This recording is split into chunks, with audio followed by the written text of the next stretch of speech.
In today's video, you'll see places that are as beautiful as they are deadly. Some places are dangerous for a moment, others never let the danger go. In a previous journey, we explored 5 places where nature makes survival uncertain.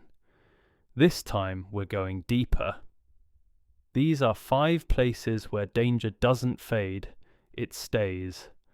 Welcome to Nomad's Echoes, where forgotten stories, ancient traditions, and the hidden power of our planet come to light. At first glance, the Sundarbans don't look threatening. A vast maze of rivers and narrow channels, mangrove trees rising directly from the water, mudflats stretching into the distance, half covered by mist. From above, it feels calm, almost slow, but nothing here is empty. The Sundarbans is the largest mangrove forest on Earth, spread across India and Bangladesh. It's a place where land and water constantly shift, where paths disappear with the tide and return hours later as something else. For generations, fishermen have navigated these waters in small wooden boats, moving slowly between the roots and shadows. They know the rules. Never trail your hand in the water. Never step onto the banks without looking twice. Never assume you are alone. Because this is the domain of the saltwater crocodile. These rivers are home to some of the largest crocodiles on the planet, perfectly camouflaged, almost invisible. Locals say the water here has eyes. Stories speak of fishermen pulled from boats without a sound. No splash, no struggle. Just an empty vessel drifting back with the tide. But crocodiles are only part of the fear. The Sundarbans is also famous for something even more unsettling: tigers that swim. Unlike most big cats, Sundarbans tigers regularly cross wide river channels, moving silently between islands. For decades, locals believed these tigers were not ordinary animals, but spirits, guardians of the forest that punished those who entered without respect. Some villages placed masks on the backs of their heads, believing tigers only attacked from behind. Others whispered prayers before entering the forest, asking permission from the land itself. Whether legend or coincidence, attacks were frequent. Today, disappearances still happen. Sometimes a body is found. Often, nothing is. In the Sundarbans, danger doesn't rush. It doesn't roar. It waits beneath brown water and tangled roots, watching for the smallest mistake. And while the Sundarbans hides its predators beneath water and shadow, there are places where danger walks openly across the land. Massive, silent, and impossible to ignore. The South Luangwa Valley in Zambia is wide open, endless savanna stretching to the horizon, dry grasslands broken by a single slow-moving river, elephants crossing calmly, lions resting in the shade. At first glance, it looks peaceful, balanced, almost cinematic. But this is one of the most dangerous wildlife regions in Africa. The Luangwa River cuts through the valley like a lifeline and a trap. Its banks are crowded with hippos, the animal responsible for more human deaths in Africa than any predator. Hippos look calm, almost lazy. They are neither. They are highly territorial, incredibly fast, and violently aggressive when disturbed.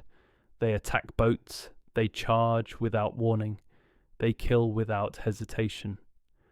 At night, they leave the river and move silently through the grass, sometimes straight through human camps. Local stories speak of people waking up to footsteps outside their tents, followed by complete silence. And hippos are not alone.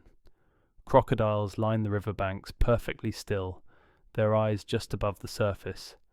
Lions hunt close to villages drawn by livestock and movement. Elephants, when threatened, can flatten entire structures in seconds. In South Luangwa there is no safe ground. Land is dangerous, water is dangerous, darkness is worse. For the local communities, survival depends on reading signs most visitors never notice. The direction of the wind, the silence of birds, the sudden absence of insects. Here, humans don't control the landscape. They negotiate with it every single day. Some places make danger visible. Massive bodies, heavy footsteps, shadows moving through tall grass. Others hide it beneath colours so beautiful you forget to be careful. From the air, the Great Barrier Reef looks unreal. Vast stretches of turquoise water, coral patterns visible through crystal clear sea, islands surrounded by glowing blues and greens. It feels like a place designed to be admired, not feared. And that's exactly why it's dangerous. Beneath the surface of the reef lives one of the highest concentrations of venomous marine life on Earth. Creatures that don't chase, don't warn, don't need to. The stonefish lies perfectly still on the ocean floor, blending into coral and rock so precisely that even experienced divers miss it. One step is enough. Its venom causes unbearable pain, paralysis, and in severe cases, death. Cone snails hide among shells and sand, beautiful and harmless looking. But they carry a venom so powerful it can stop breathing within minutes. There is no antivenom. Even the smallest movements can be fatal. The blue-ringed octopus flashes electric colours only when threatened. A final warning most people never recognise in time. Its venom shuts down the nervous system, leaving victims conscious but unable to breathe. For Aboriginal coastal communities, the reef was never just a place of beauty. It was a living system that demanded knowledge and restraint. Certain areas were avoided. Certain creatures were never touched. Bright colours were understood not as decoration, but as signals. Stories speak of the sea punishing arrogance, of divers who ignored signs and never returned, of shells collected as souvenirs that brought sickness and death back to shore. In the Great Barrier Reef, danger doesn't look dark or violent. It looks vibrant, inviting, alive. And that beauty is the disguise. Not all dangerous places overwhelm the senses with colour and light. Some appear calm, flat, almost empty, until the water itself becomes the threat. From above, the Okavango Delta in Botswana looks calm. A vast mosaic of shallow channels, reed beds, and small islands. Water spreading slowly across the land, reflecting the sky. No waves, no cliffs, no obvious danger. It feels peaceful, almost gentle. But the Okavango is one of the deadliest places in Africa. This is one of the few inland deltas in the world. A place where water doesn't flow into the sea, but disappears into the land itself. And with that water comes life, a lot of it. The channels are crowded with hippos, massive, territorial, and responsible for more human deaths in Africa than lions or crocodiles. From a distance they barely move, just dark shapes breaking the surface. But approach too closely, and they charge boats without warning, capsizing them in seconds. Below the surface, crocodiles wait, perfectly still, eyes and nostrils just above the waterline. Local guides tell stories of canoes drifting back empty. No blood, no signs of struggle, just silence. For the communities living around the delta, water is never neutral. There are channels you don't cross at dusk, islands you don't camp on, places where elders say the river has taken enough lives already. Some legends describe the delta as a living entity, a shifting maze that decides who is allowed to pass through and who is not. People who ignore these warnings are said to lose the river, wandering into dead ends or dangerous waters that were not there before. Scientifically, it's easy to explain. Poor visibility, dense wildlife, constantly changing channels. But when you're alone in a narrow Mokoro canoe, reeds closing in on both sides, water moving silently beneath you, explanations don't matter.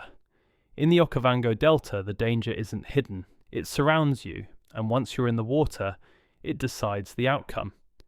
Some places test you slowly, with patience and silence.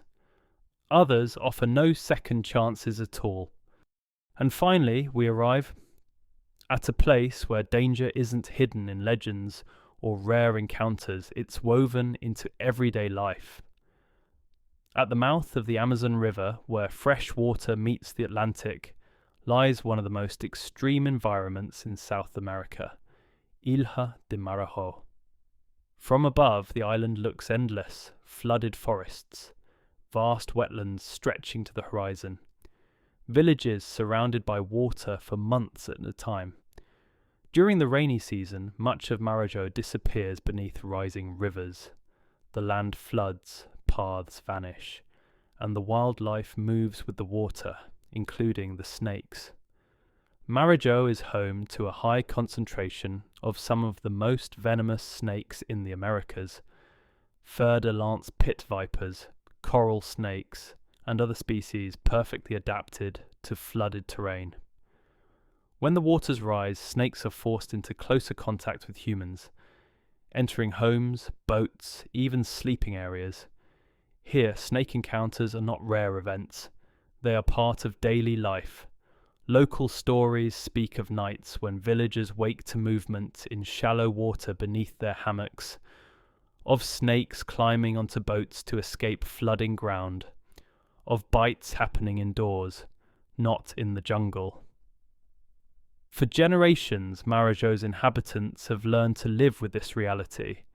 Children are taught early how to recognize venomous patterns. Homes are built elevated. Lights are kept low at night to avoid attracting insects and what hunts them. But alongside survival knowledge, legends persist. Some local tales describe the island as cursed by the river itself, a place where the Amazon releases its excess life. Others speak of guardian spirits that take the form of serpents, punishing those who disrespect the land or kill without reason. In these stories, snakes are not villains, they are messengers. Science explains the danger through ecology and geography, flood cycles, dense biodiversity, forced coexistence.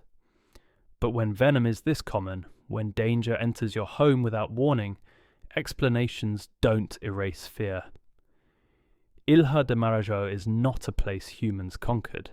It's a place they adapted to, or didn't survive. Here, nature doesn't attack out of malice. It simply refuses to move aside. And that's what makes Marajó one of the most dangerous places on Earth. Some of these places look like paradise, others feel ancient and untouchable, but all of them share the same truth. Nature doesn't care if we survive. These landscapes don't threaten us. They simply exist, on their own terms. If you want to keep exploring the hidden power of our planet, its dangers, its legends, and the stories written into the land itself, follow Nomad's echoes. Because some places don't just exist, they leave echoes behind.